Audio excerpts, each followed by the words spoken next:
Shalum, my brothers and sisters. If you are one drawn by the Almighty Creator Yahuah to his word that was manifest before us in the name of Yahusha, I consider you my brother, my sister, my family. I want to welcome you to this channel. If you're tuning in for the first time, my name is Symmanayah. Let's get into this series called Letter and Spirit, with emphasis brought on why it is important to always lean on the Spirit of Yahuah, sent in Yahusha's name, to see what the word has to say regarding the letter. To just read the scriptures alone is not enough. To just say, show me the scripts is not enough, because our comprehension levels differ. The way we are taught and programmed and conditioned are different. All these different translations of the scriptures, many of which conflict with one another, leave out books, change words. In the midst of division and confusion,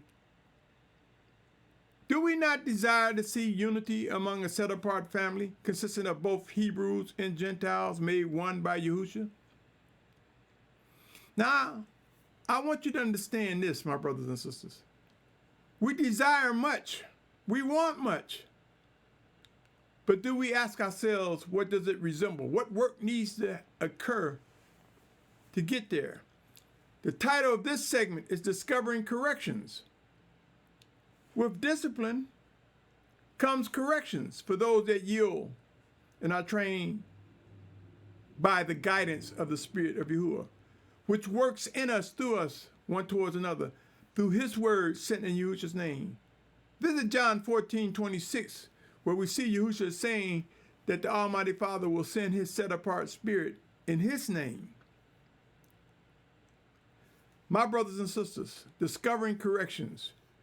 If you see the confusion and division among Yahusha, and you know the scriptures say that a divided house can't stand, then it's time to begin to seek earnestly to know how to vet, how to examine all things and weigh them by the Spirit of the Almighty Father's guidance and by the scriptures that are made alive to discern what they are saying to us, my brothers and sisters. So discovering corrections is bracing for those corrections.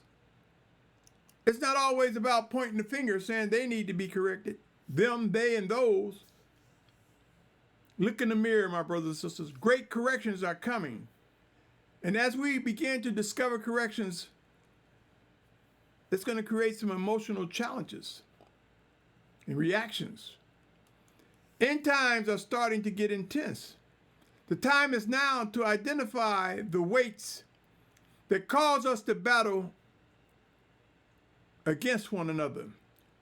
I will present why we should adjust our perceptions when it comes to discovering corrections, my brothers and sisters. You see, it's a lot of, I don't like that. Don't judge me. Don't correct me. Not realizing that going through the process of correction and discipline makes us renewed. It's time for us to welcome the discipline of the Almighty Father and yield to corrections. Discovering corrections can be a step towards perfecting that walk in set-apartness.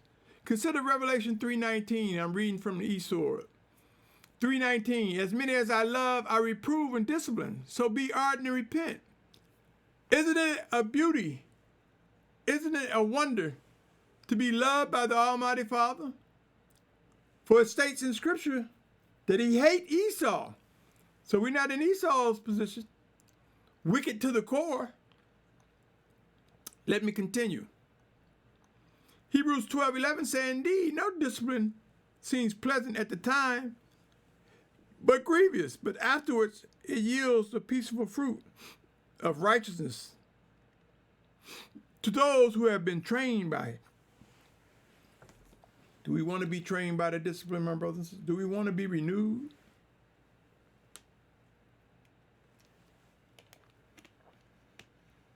Do we want to escape becoming depressed, self-condemnation?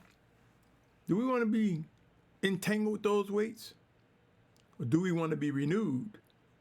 Proverbs 3:11 and 12 says this, "My son, do not despise the discipline of Yahuah, and do not loathe his reproof. For whom Yahuah loves, he reproves as a father the son whom he delights in." How wonderful is that, my brothers and sisters? A father that cares for us, refines us, helps us to navigate in these earthen vessels where the flesh war against the spirit. Let us also take a look at 1 Peter 4:17 through 19, my brothers and sisters. 1 Peter 4:17 through 19 of the Esau says, "Because it is time for judgment to begin from the house of the Almighty One. And if firstly from us, what is the end of those who do not obey the good news of the Almighty One? And if the righteous one is scarcely saved, where shall the wicked and the sinner appear? So then, those who suffer according to the desire of the Almighty One should commit their lives to a trustworthy Creator in doing good." What does it resemble? Judgment beginning at the house of Yahuah. You see, my brothers and sisters, sometimes when there is conflict within the body, we don't vet and examine it thoroughly. We don't ask, is this the reflection of iron sharpening iron, the conflict that yields to correction? Not grumbling and not dispute, but when disagreement comes, it's made known and we seek out solutions and answers. Even if necessary, we walk away from one another till we can agree. All too often, we fail to ask ourselves, what do these words resemble regarding judgment beginning at the house of Yahuah? We read the scriptures, but neglect the actions that are required of us. Sometimes the conflict we see is the process of judgment working in the house, in the body of Yahusha. And if there's judgment, doesn't that mean correction? And if we realizing correction, doesn't that fit the subject, discovering corrections? How we manage it, that is key. Come with me to Philippians chapter 2, 12 through 14. Philippians chapter 2, 12 through 14 say, "So that my beloved, as you always obeyed, not only in my presence, but now much rather that in my absence, work out your own deliverance with fear and trembling. For it is the Almighty One who is working in you both to desire and to work for his good pleasure. Do all matters without grumbling and disputing." So we have an obligation to work on the one in the mirror, to seek the guidance, the living direction from the Almighty Father, to yield to his correction, to discover the corrections and yield to perfection. And do it without grumbling and disputing. And if we are able to do that for ourselves, can we not also demonstrate how others should respond? Let me continue with the 15th and 16th verse. I'm in the second chapter of Philippians still. "In order that you be blameless and faultless, children of the Almighty One without blemish, in the midst of a crooked and perverse generation, among whom you shine as lights in the world, holding on to the word of life. For a boast to me in the day of Messiah, that I have not run in vain or labored in vain." Holding on to the word of life. And notice it says, you shine as lights. So if we yield to corrections, there's no blemish blocking the light. So the more we receive correction, the more we reflect the continuation of light. We reflect that everlasting life made possible by the Almighty Father. Holding on to the word of life. And that requires releasing the baggage that led to perfecting us. Releasing that baggage that was a weight. And by releasing it, we move into perfection. By discovering corrections, my brothers and sisters, it can make a world of difference. Goes on to the 17th and 18th verse. In fact, even as I am being poured out as a drink offering on the offering of the service of your belief, I am glad and rejoice with you all. So you too should be glad and rejoice with me. Oh, the beauty of corrections, my brothers and sisters. Let us not get angry and resent corrections or discipline from the Almighty Father. It is time to consider what it means to work out our own deliverance. Let us be mindful of something else stated. It said, holding on to the word of life. Do you think that means selfishly? Or holding on to the word of life, we demonstrate life to others. Seek to discern how to receive the life in the scriptures. There is the literal that brings one understanding, and there is the spiritual that lighten up the scriptures and contribute towards everlasting water, the living water, the word of Yahuah, which comes in Yahusha's name. Discovering corrections, my brothers and sisters. You see, too many of us suffer from a deficit, realizing that discovering corrections makes us new, because we fail to see the value of discovering corrections. We tend to fight against discipline, trying to preserve our ego, trying to preserve the positions that we may be in, not realizing that if we are made anew, we are better. We're made better. Yahusha, oh Yahusha, what do you think the passage below that I'm getting ready to read means? Does renewal come as a result of corrections? Here's the passage I am referencing. 2 Corinthians 5:17 and 18 says this, therefore, if anyone is in Messiah, he is a renewed creature. The old matters have passed away.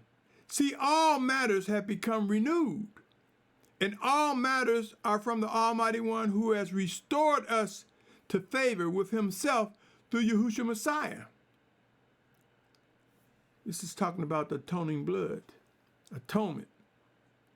And it's talking about the spirit of Yahuah sent in Yahusha's name. It says,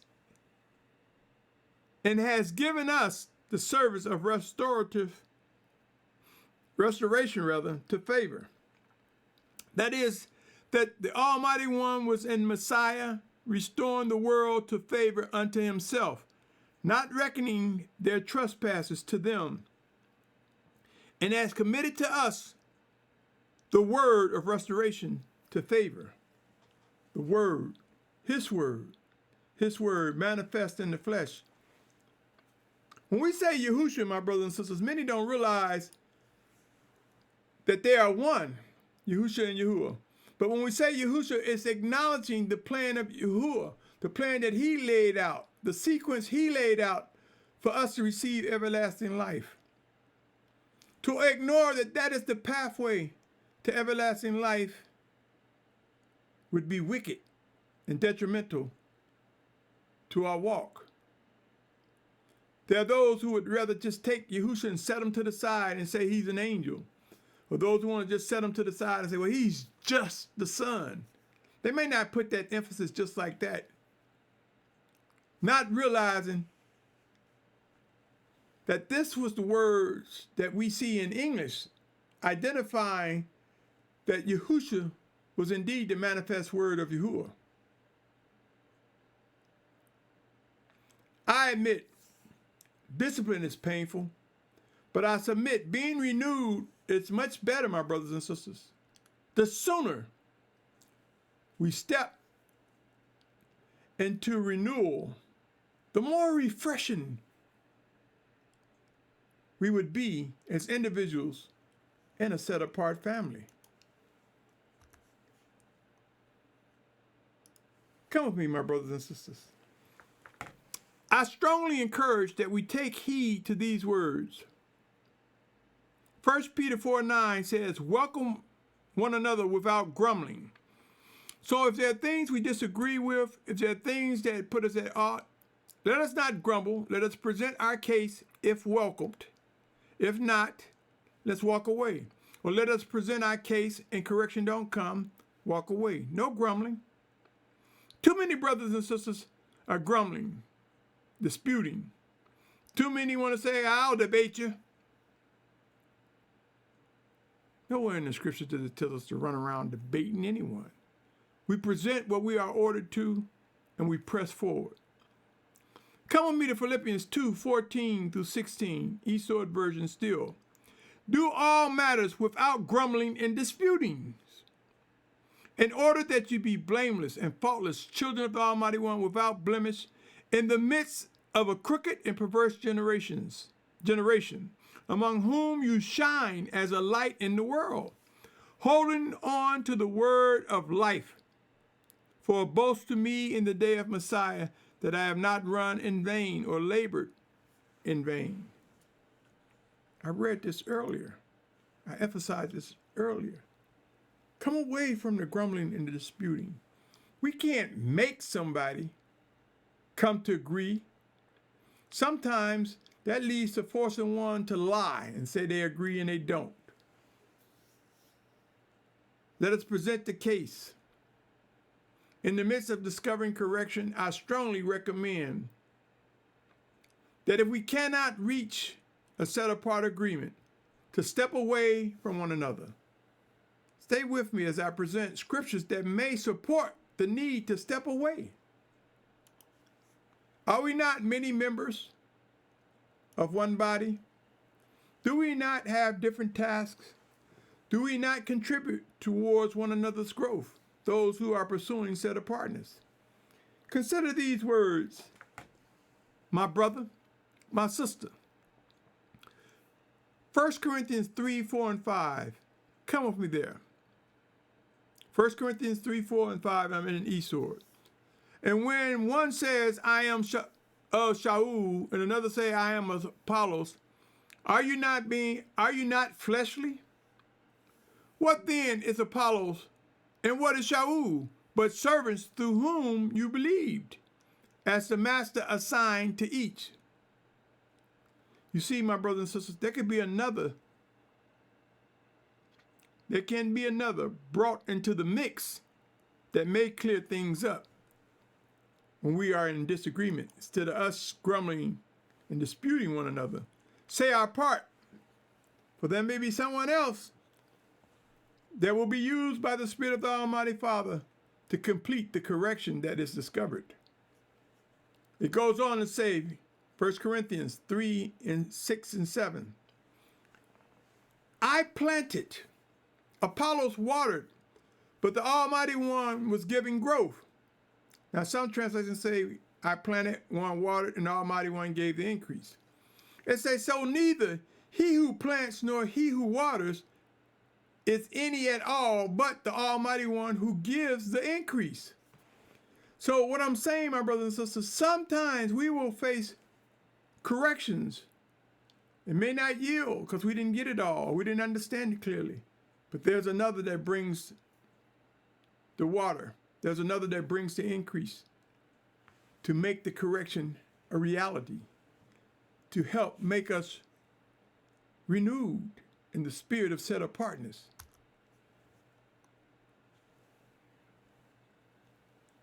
And it goes on to say, 1 Corinthians 3rd chapter, in the 8th verse, and he who plants and he who waters are one, and each one shall receive his own reward according to his own labor. So many brothers and sisters think that we can bring the full correction. It may be our job just to mention it. It may be our job, somebody else had mentioned it to them. When we bring it up, that's confirmation that helps bring the brother or sister into restoration.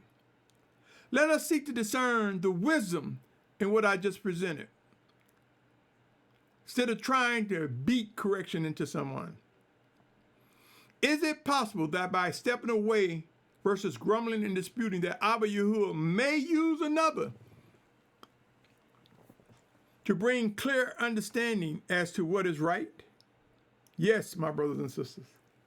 You see, in our eagerness, we sometimes overstep what we are asked to do. Be encouraged, my brothers and sisters. And let us learn to place our egos aside. Let us move into discovering corrections and experience being renewed. Don't you like new stuff? Don't you like seeing something new? Are not our expectations different?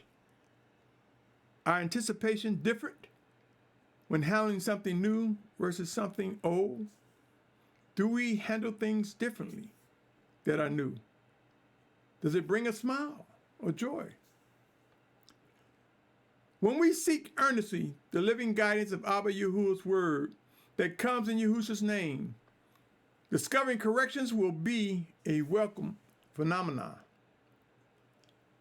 And I say Yahusha's name often. For remember, John 12:32, it is Yahusha. If he be lifted up, he'll draw all men to himself. He, the word of Yahuwah, draws us to Yahuwah. He, whose name, when we say Yahusha, we reflect the process in which the Almighty Father laid out for us to receive everlasting life. Rise up, O Yahusha. Discovering corrections is a good thing. Pray and seek to discern his voice. Examine all things and seek to discover corrections that are necessary to fulfill the promises of the Almighty Father, the desires of the Almighty Father. If you listen to this from beginning to end, I thank you. I salute you. And I pray that the Almighty Father encourages you and that you are stirred by this message in some way, shape, or form to grow stronger in set-apartness. My name is Symmanayah, and I end by saying, again, thank you, and Shalum. Shalom to you, my brothers and sisters, my family. Shalom.